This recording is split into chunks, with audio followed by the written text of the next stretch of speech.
Brace yourself. You're about to enter the SKOLHole, where we talk anything and everything Minnesota Vikings. Don't forget to bring a change of clothes. It might get dirty.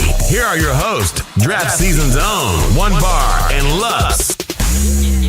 All right, welcome back to SKOLHole. I'm One Bar with Lupagus. Round one is in the books, and I think it was a pretty entertaining round one overall. Wouldn't you say so? Oh yes, we've had I think over the last couple of years they haven't been boring, but they've nothing overly crazy. We got some crazy stuff happening yesterday, which was awesome. It was a perfect amount of crazy. But first of all, before we get into the draft, let's talk about the draft itself. It started a little bit late, and then what the hell was this contest? I don't give two shits about a 100-year ticket contest to three people who look like they have 5 years to live amongst the three of them. No one cares, Goodell. Start the draft. We don't want to see that. And then another thing that I just didn't understand. If you're in Tennessee, why would you go there, stand in the rain when you're like 6 blocks back and watch? I mean, that line of people went on for a mile. So, yeah, no, the NFL is trying to get too damn cute with the draft in its locations. Put it back in the theater where you can get everybody inside, not to worry about the weather. I think people are just there to get wasted. I mean, you probably only have, a couple thousand fans who actually care at that point, who get excited. So, I don't know. That to me was kind of goofy, the whole setup. So yeah, that didn't bother me one bit. They had 200,000 people there, so they must be doing something right. If they want to get wet, let them get wet. People pay to get wet. All right, let's just hop right into this first round. Let's talk about every damn pick that's there. So let's start. It started off pretty standard, nothing crazy with those first 3 picks, but Arizona takes Kyler Murray number 1 overall. Yeah, no shocker there. That's Cliff Kingsbury's boy, and he went and got him. Yeah, shame on them. And then Niners did what they expected to do, got Nick Bosa at the second pick. So. Nick Bosa, they're going to have one hell of a defensive line. D Ford, you got those D tackles. That's going to be good. Yeah, but they should have had a great line years before this. They keep drafting first-round linemen. Well, they'll get it right one of these times. You'd think so. Jets take the big man. This was one that I thought could go Ed Oliver, could go Josh Allen, but they stuck to their guns. Quinnen Williams. Yeah, good pick. I think it was probably the right choice there. He looked like he was like 9 years old in a big man's body. It was kind of fun to watch him. And then you hear him talk, he sounds like he's 4. But he plays like a grown man, though. It's all that matters. He sure does. Then this is when things took a little bit of a surprise turn here. Oakland Raiders at pick 4 take defensive end from Clemson, Clelin Ferrell, or as the commissioner called him, Clelin Ferrell. Ferrell, yeah. Way to go, Mayock. Way to lay a big old giant turd with your first pick. Yeah, what the hell? I mean, you're picking in the top 4. You need to get one of the elite players in this draft. And to me, there was maybe 5 or 6. You didn't do that here. I mean, Ferrell's a fine player. I had him, slotted in the early 20s. To take him at 4 is a huge reach, and I'm not sure what the hell Mayock was smoking on that one. Yeah, he's gonna be good, no doubt. But when you got guys like Josh Allen on the board, Ed Oliver, oh man, you better be right. I mean, he can definitely get to the quarterback. He's put up big numbers at Clemson, but you got to look at that Clemson defensive line too. He had a lot of help up there. So, and if you don't want those other guys, try to move back and get Ferrell. You got to have some understanding of the board. Well, maybe that was their boy. They had to have him. They got him. But that was selfishly, I enjoyed that quite a bit. I love seeing those. I love those stupid too. picks. They don't happen to us. I love when they happen too. Buccaneers went with their expected guy, Devin White. Yes, even with Josh Allen there, that was a little bit surprising. And Oliver too. I thought they could have gone either way, but they stuck with their boy. Devin White. They got rid of Alexander, their linebacker, so he's going to fill that need right away. And White's going to be damn good. Yeah, he is. He's going to come in on that pony. Oh, and hold on. Do you smell that? Yeah, it smells like a shitty pick. I smell a really, really shitty pick from the Giants. Yeah, they filled the bowl last night. Daniel Jones, the holy shit pick. People are not being nice as they should about this. This is kind of like a Christian Ponder scenario where it seems very forced. He's not that good, and it was extreme reach. Well, yeah, but there was some smoke about this, being a possibility. So unlike the Ferrell pick, yeah, and like round 7, at least this was, I seen this at 6 a couple times. It was mentioned on, I was like, no freaking way, but they must see something in this kid that no one else does, and they took him at 6. I mean, you also have a pick at 17. He most likely would have been there. Yeah, they take him over Dwayne Haskins.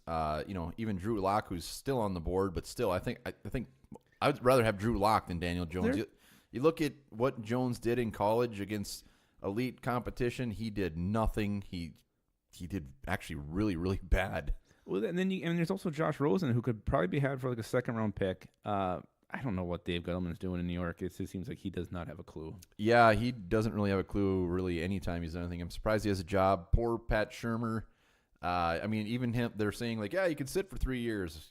What the hell? They could have, yeah. Yeah, it's Very, very odd pick, but yet, once again, very enjoyable to watch. I enjoyed it myself, too. Very enjoyable. So I think the biggest steal here is the next pick. Jaguars getting Josh Allen at 7. I mean, wow. Well done, Jags. Yeah, they didn't have to do anything. They just sat there and watched the board fall in front of them. They still got some really good pieces on that defense, and now they add Josh Allen to it. If they can turn that thing around on offense, they're going to be damn good. Yep, absolutely. And then the Lions, T.J. Hawkinson, great pick for them. Son of a bitch. Yeah, I didn't want this guy to end up in the division, but I am very, very happy he's in Detroit and not in Green Bay. Yeah, Hawkinson, he's going to be we're going to have to face him twice a year, and he's going to be pretty freaking good. He is. Looks like a little hobbit out there. Cute little elf face. I don't know what noise a hobbit makes, otherwise I'd make it. They just talk like humans. Oh, my God, I'm embarrassed. Buffalo Bills. This was another steal, in my opinion. Ed Oliver, man. at 9. He just looks mean. I think he's going to do some real good things for those Bills. Everybody's figuring he's going to be the next Aaron Donald, and he could definitely be that. I thought this guy could have gone as high as 4 or 3 even to the Jets. So to get him at 9 is a great value for the Bills. Yeah, and then at 10, Pittsburgh, trading up from trading up from pick 20. I had this guy mocked to him at pick 20, and you know what? They just had to get up and get him. They got him. Yeah, they gave up a first next year, the first this year, and a third to get some Bush. You ever given them that much up for Bush before? No. I've taken some people bowling for Bush before. Did it work? No. Yeah, but this gives the Steelers a new identity on defense when they've kind of lost themselves in defense the last couple of years. So maybe Bush is the focal point and someone they start building around. It was definitely a hefty price, but Bush is going to be good. And like you said, that has been a need since it's been a while. Shazier went down, and even before that. So 11, Bengals. This is the first time as a Vikings fan you see one guy come off the board that hurt a little bit in the heart. They get Jonah Williams. Yeah, he was my number one hope, my biggest crush, and they broke my heart, the damn Bengals. Yeah, so Jonah Williams, the first big man off the board at 11. As a tackle is what he was listed as when he was drafted, so maybe they're pitching him there over on the left side. Yeah, so then we get to 12, another interesting one. The Packers kind of threw a mild curveball, Rashawn Gary. Yeah, and the only reason this is a curveball, Gary's a good value at 12, but they just went out and signed Preston Smith and Zadarius Smith, and now you take another guy. I mean, well, they're loading up that defense, that's for sure. I mean, Gary's going to be a good player for him. Like you said, he's going to be a nice addition along with those free agents, and that'll be an interesting one to watch. It will be. They've definitely struck out in the past were defensive linemen in round 1, no doubt. They have Dolphins. They bypassed a quarterback here to get D-tackle Christian Wilkins from Clemson. Oh, I love this pick. I love Wilkins. He's going to be a great fit for Miami. Yeah, I mean, this guy can blow by tackles. He can get in the backfield, cause a lot of ruckus. He's a smart guy, too. Really good academic. He got the academic Heisman, I believe. So, and he can do the splits. Yeah, and he came out and gave Goodell a big old jump, dry hump, midair thing. I thought it was like a flying elbow smash. He went Jimmy Snuka on that. Yeah, it was good. Wilkins, I think he's going to be quite the character in the NFL. Yeah, I think they're going to love him down there in Miami. Pick 14, another dagger to the heart for Vikings fans. The Falcons nabbed Chris Lindstrom. It was definitely earlier than expected, but he's good. Yeah, he's going to be solid. He's going to be, probably 8 to 10 year starter for the Falcons. I thought he was going more the back end of round 1. So 14 to me was a little rich for Lindstrom, but when you're getting a starter, long-time starter, maybe there is no price you can put on that. Yeah, when the Falcons took Lindstrom, I started to get a little scared in my Peter parts because I thought, oh shit, here comes the run on offensive lineman. Oh, especially when you look at who's picking after that. Redskins, Panthers, and Giants. I thought, God, we're screwed. Well, thankfully the Giants passed on an offensive line with their first pick, which pretty much forced the Redskins. They had to take Haskins. Too much value. Oh, they loved them too. Yeah, they loved them. Redskins got their quarterback. Poor Case Keenum. Probably just take a couple shots. Did you say pork Case Keenum? No, I said poor Case Keenum. Would you pork him? Nah, he's not my type. But Dan Bailey is. Yes, he is. So Redskins got their quarterback of the future at pick 15. That could be a big old steal alert in a couple years. Yeah, I like it. And, for Redskins to finally have some future at that position, I think is huge for them because they were kind of going nowhere. Carolina Panthers, I thought for sure this was going to be Andre Dillard. It was Brian Burns. Brian Burns, 20 Ps. Did it burn when you pooped this morning? No, it just flat out hurt. Just hurt? Just pain? It just hurt. So Panthers, Yeah, their defense is much different than a couple years ago. Burns will be a nice addition. Giants, another. Yeah. I think Gettleman's just messing with New York. He hates New York for some reason. There's just no value here. Dexter Lawrence at 17. Again, he's a guy I thought was more of a late first rounder, early second. You know, he's a big run stuffer. To take him at 17 again there's just not a lot of value in that pick with where he's taken. If you take Daniel Jones at pick 6, all right, gross. Yeah, we got it. But at 17 with your second pick, you better damn well make up for it and just take a sure thing. Take somebody that shouldn't be there. And they take Dexter Lawrence. Or get someone who can help out your young quarterback with a lineman or a weapon. Look what they got in return for the Beckham trade. Yuck. Yeah. Yuck. It's so gross. If I'm a Giants fan today, I'm trying to find random things to shove up my ass. I'm so excited or pissed off. I'm probably going rope shopping. Oh, no. All right. And then it all Minnesota Vikings pick 18. As expected. Garrett Bradbury, baby. Yeah, awesome. Great value. Huge. He fills a huge need for the Vikings. We already talked about it. One thing, though, I think we should bring up with who was there, Bradbury, Dillard, Taylor, Ford was still there. Noah Fant. No, yeah, I mean, I was kind of waiting for the name to change. I thought the Vikings maybe were going to trade out of that spot. Yeah, I think they just wanted their guy. Even when you watch the video clip of when they drafted him, Spielman, the first thing he said was, "Oh, that was close." So they wanted their guy, and I think they were sweating a little bit. Yeah, and one of the commentators too had said something about guys in the middle 20s are basically pissed right now because the Vikings took Bradbury. So there must have been a pretty hot market for Bradbury we didn't know about. Yes, Bradbury. He's our boy. He's our steed. Hell yeah. Woo! Very excited. I'm going to... You're going to what? I don't know what I was going to say. So Titans, they were after they went, I don't know, this guy was even linked to the Titans, but they went ahead and took Jeffrey Simmons, the D tackle. Yeah, and his highlight reel after they drafted him consisted of him beating up a woman in high school. So after a very serious, that was really uplifting video there. Yeah. Yeah, he wasn't linked to the Titans. It was a reach. I mean, he's not even going to play this year, his ACL. And it turns out he's a giant turd off the field. So Titans, that was in high school. He was in high school. I didn't beat up women in high school. But he admitted his mistake. He's been up front about it. I give the kid credit for that. But yeah, you don't beat up women. Give him credit. Of course he's gonna. Well, I know, but he hasn't done anything since then. He's not going to say he's a chronic woman beater. There was an incident. This woman was like beating up his sister. I don't care. He defended her. Some guys you don't draft, and especially add that with an ACL. Well, that in round 1 at 19. But yeah, I give the Titans a big old F for that pick. I just want to be very clear. He's going to be good for him, though. Even if he didn't have the off-field thing, the ACL, I don't know. I didn't like it. I think the Titans could have gone elsewhere. Well, Montez Sweat. I mean, come on. I'm willing to forgive Jeffrey for his past sins. I'm not. No. Broncos, 20. They traded back. Yeah. Noah Fant. Yeah, I thought this would be Drew Lock here, but they got Noah Fant.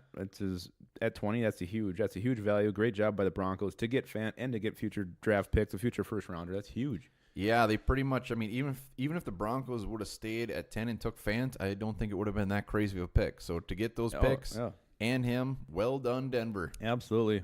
Green Bay Packers. This is one thing I do love when the Packers do this. When they draft secondary, it rarely pans out, and they went ahead and got Darnell Savage. Yeah, I loved it. I did too. Loved it so much. I loved it as in I think it sucked. Yeah, I was not a fan of this move for the Packers. I thought they would have got Aaron Rodgers a weapon in this draft, either at 12 with like a Noah Fant or a receiver here at 21 because they kind of moved around the board a little bit.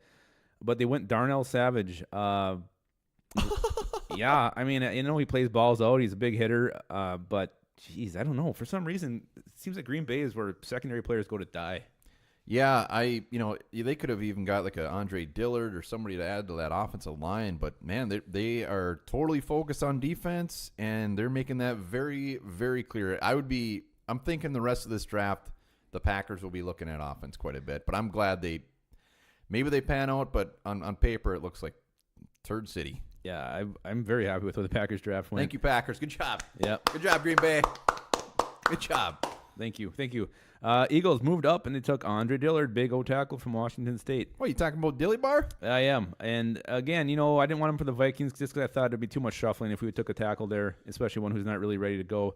But I do think Dillard's future is bright in Philadelphia. He's probably their future left tackle. Yeah, Dillard's going to be good. Like you said, I just didn't want him on the Vikings. So, well done, Eagles. Houston. Yeah, this was a surprise here. Titus Howard, been a very hot name. Very hot name. I actually thought round 2 was a little bit too high for him. Or not high, but whatever. You get my drift. Shows what you know. I know nothing. Houston had to have him. Houston was linked pretty heavily to Cody Ford, but they went elsewhere, and they got Titus Howard. Well, this is when you start to realize something must be up with Jawan Taylor because there's just too many teams passing on him. And it turns out there is something up with him, and it's his knee. But, and at this point of the draft, you got guys like Cody Ford, you got Jawan Taylor, you got Montez Sweat that are starting to fall, and that a lot of value there. But, yeah, they went Titus Howard. Yep, and then the next pick, the Raiders, I think they made up for their earlier reach with this expected pick, Josh Jacobs. I think this was always going to happen. It was written in the stars. All 3 of those Raiders picks, or the back 2, Jacobs has always been linked to him. So that was just a yep. That looks about right. Yep. And then Ravens. I didn't like this pick. Marquise Brown, wide receiver. Hollywood. I'm sorry. He's 180 pounds and he has injury history. I know he's fast, but you're taking an undersized wide receiver who can't seem to be healthy. To me, it's a huge gamble. There is upside here, but, man, I don't know. I like the other receivers that are on the board a little bit more. Yeah, he's kind of just a home run type guy. Ravens do have a really good track record with first-round receivers in Rashad Breeland, so that panned out well for him, so hopefully this one does as well. Yeah, if Green Bay is where secondary goes to die, Baltimore is where wide receivers go to die. They had Breeland, who turned out to be crap, and I think they had somebody else. Didn't they have somebody else? Yeah, I feel like there was someone who was Dang just it. a real I'm going turd. to look this up, No, but yeah. I thought it was Newsome gone. They're not taking a tight end first round anymore. So. And then the Redskins get another huge steal. The Redskins really did well in round 1. They get Montez Sweat, who there was rumors that he had the heart the size of a chicken or something, but it seems like that it looks all good. I think it was the cock the size of a chicken. Or no, shit. What's a chicken make?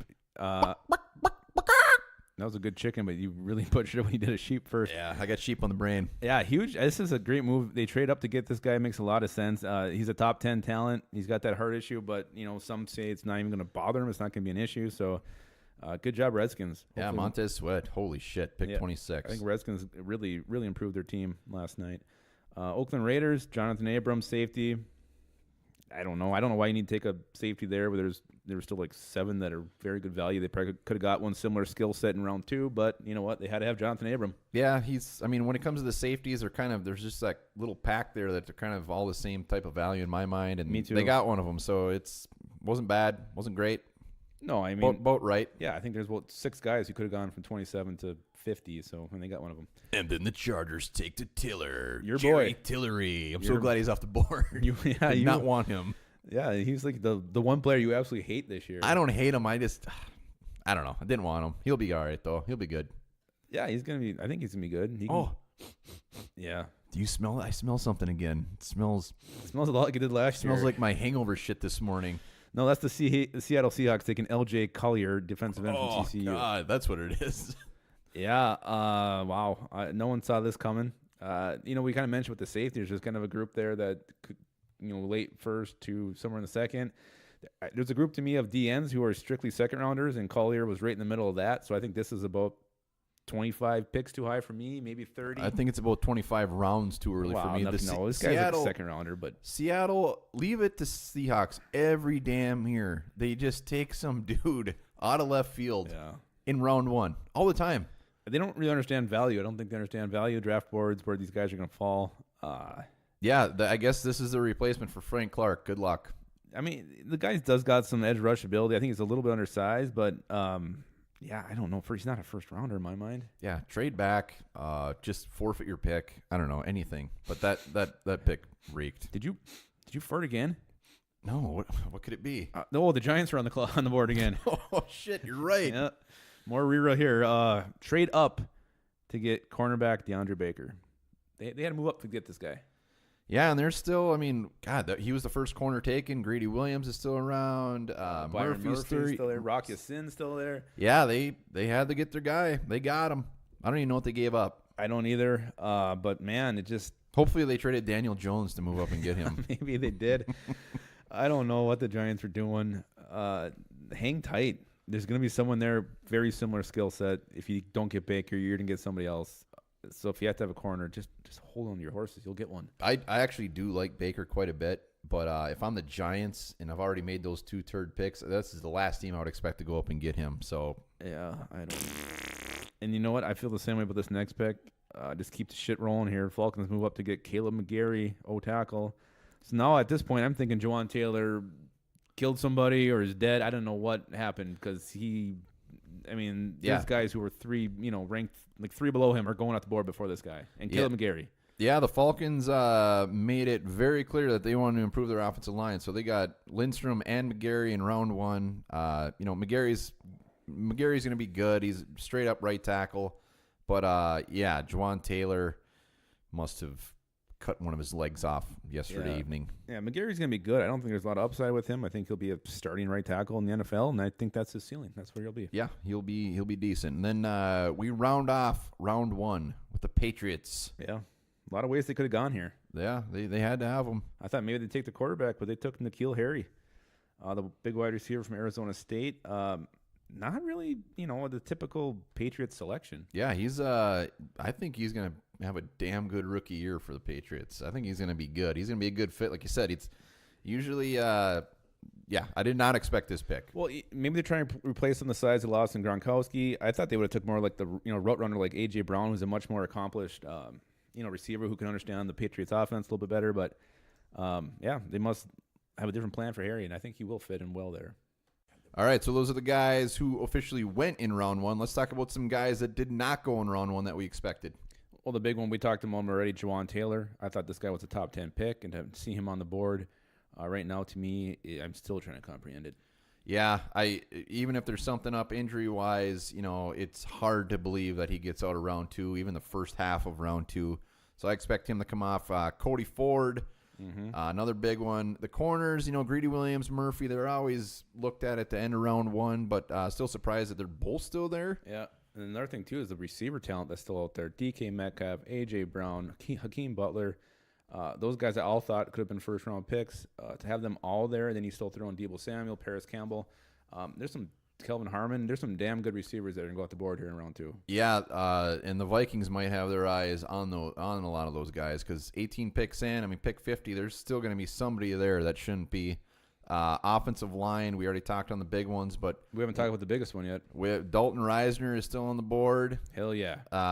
Like I said, Cody Ford, Juwan Taylor, some Eric McCoy still there. Fantastic offensive lineman still there. There's some good D tackles. Draymond Jones is still on the board. D-line, Charles Omanayu is still around. Vikings have been linked to him. He's someone to keep an eye on. And there's a bunch of safeties. Bunch of corners. Mac Wilson's still out there. I'd say Blake Cashman, but I don't know where that guy is going to go off the board. I'm going to say Blake. I'm going to see Cashman goes off the board in around 3. Yeah, it's very possible. So, yeah, just some really some unexpected names still available. Did we say Irv Smith Jr.? He's another guy I think the Vikings will definitely be looking at here in round 2 if he gets close to them. Yeah, even Jay Sternberger. Yeah, I definitely don't write him off for round 2 when it comes to the Vikings. Yeah, he's definitely a choice. He's maybe more of a surprising choice, but I think he's on their radar for sure. Zach Allen, Greg Little, pretty much every other running back except for Jacobs still there. Yep. I think round 2, round 3 is going to be honestly more fun to watch in round 1. There's going to be a lot of talent there. Yeah, so what I'm hoping for in round 2 is for an early run on corners that push, either a lineman like Reisner to the Vikings or a wide receiver, or even tight end Irv Smith to us. Someone, an early run, that a position we don't really need that gives us someone that we really shouldn't have a shot at. So what do you think when it comes to the Vikings round 2? What do you think their strategy is going to be? Well, I think overall is going to be they're going to identify 3 major needs and just take the best value at that need. 'Cause to me, there's kind of equal needs: receiver, defensive tackle, running back. You take the best player of those 3 that's there. Yeah, I think they're just going to straight up go best player available. I think they did squash that huge need offensive line, and if the best player available happens to be another offensive lineman, I think they take him. If it happens to be a linebacker or something that's not as huge of a need, I think they take him. I think they're just going with value here. Yeah, and to me, offensive tackle is getting to be a pretty big need because the depth there is very scary. So hey, we got Storm Norton, asshole. That's a storm that usually just leaves a little bit of drizzle. You owe Storm Norton an apology. I don't owe him shit. Yeah, we're going to have to get an offensive tackle at some point, but I don't think they're going to force it in round 2. I hope not, because, if there's a receiver there like Hakeem Butler and they end up taking someone like Michael Dieter, that would be very heartbreaking. Dieter the Peter. Yes, it would. But I'd be upset, but probably only for about 30 seconds. I'm I'd embrace him immediately. I'm going to say this. I'm going to say we are going to get a player at 50 who 2 days ago we thought was going around 1. Wow. I think when it comes to the Vikings in round 2, Draymond Jones I've been high on for the Vikings, Deebo Samuel, but really I didn't expect this many receivers to still be on the board. So Deebo might even not even be an option because someone better might be there. Yeah, we could go a different position and still get like a Deebo or Kelvin Harmon in round 3. So. What are you talking, like doggy style or the bulldozer? No, I was talking like like a tight end or my bad. How would you feel like Greedy Williams was there and we took him at 50? You know, you can't be upset about getting Greedy Williams at 50, even though he's a cornerback and we're sick of it. And it's Greedy Williams at pick 50. And he shot down any visits with teams before the draft. Did you hear that? He didn't want to go there. He's busy. Why would you do that? He had shit to do.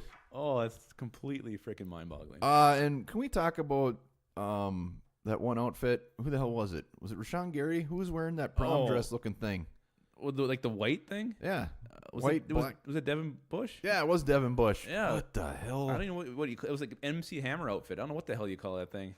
I don't know but that had to be addressed. How about the when they're showing the pictures of the guys in their suits, and I think it was Byron Murphy, and he didn't have a shirt on, and everybody else is like standing there with the dress, and he's just got his old. He worked on that body. He wanted to show it off. It didn't even look that good. All right, so give me your Viking mock draft round 2 pick right now.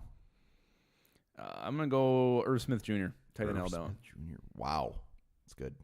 That's good. How about you? I am actually gonna get a little crazy here. I am gonna say Hakeem Butler. Wow, I would be so happy with that. Yeah, I think there's just so much other talent out there that some guy like that is gonna get pushed down. And I think there's gonna be a lot more trades in round 2 just with all these guys there. People are gonna want to get up and get them. Yeah, especially early. I think this is where teams get to think about it overnight, think of who they want, how can we get them. They got that 24 hours to work on it. So yeah, I think especially the first 8 picks, there could be a lot of movement there. I say we come out of today with an offensive player and a defensive player. We're gonna split it up a little bit. I'm gonna say we go offense twice. Wow. Yeah. How can we get Blake Cashman if we go offense twice? What are we going to put him at fullback? He's got to come home. Yeah, I don't know. And if we get Dalton Reisner somehow today, I'm going to paint this town red. Oh my God, the same color as your pubes. It's true. All right, so 2 more Vikings should be joining the team today unless we trade out or something like that. So that's exciting. That's always exciting. Yes, sir. So before we wrap this up, who is the big winner out of day 1 in your mind? To me, the big winner is the Washington Redskins to get their future quarterback and a pass rusher who, could be a double-digit sack guy. That's absolutely huge. All right, so I'm going to flip the script here for you. I gave you the winner. How about you give me the biggest frickin' loser? Well, I think we all know who the loser is. I have no idea who you're going to say. This loser had 3 picks, and each one of them were covered in shit. Oh my gosh, shit picks. They were shit picks. It's the Giants, that front office. Shame on you. Turd. If this was round 2, they would have had a hell of a draft. But unfortunately, it was round 1. And the worst part is, like I said earlier, that they gave up Beckham for these picks. Jesus. Yeah. This is what you walk away with? What hope does New York have? Pat Shurmur, if I was him, I would retire and come back to the Vikings and be like a tight ends coach or something. Yeah, it's not good. I'm actually excited to see what they do next. See if they can get even grosser. I hope they can. All right, guys. Hey, it's draft weekend. You'll be drinking a lot of beer, eating a lot of food. At some point, at least try to get out and go for a short little walk, do some push-ups, maybe some sit-ups. Do something because come Monday morning, all the fun is really it's gonna hurt. It's gonna hurt your belly.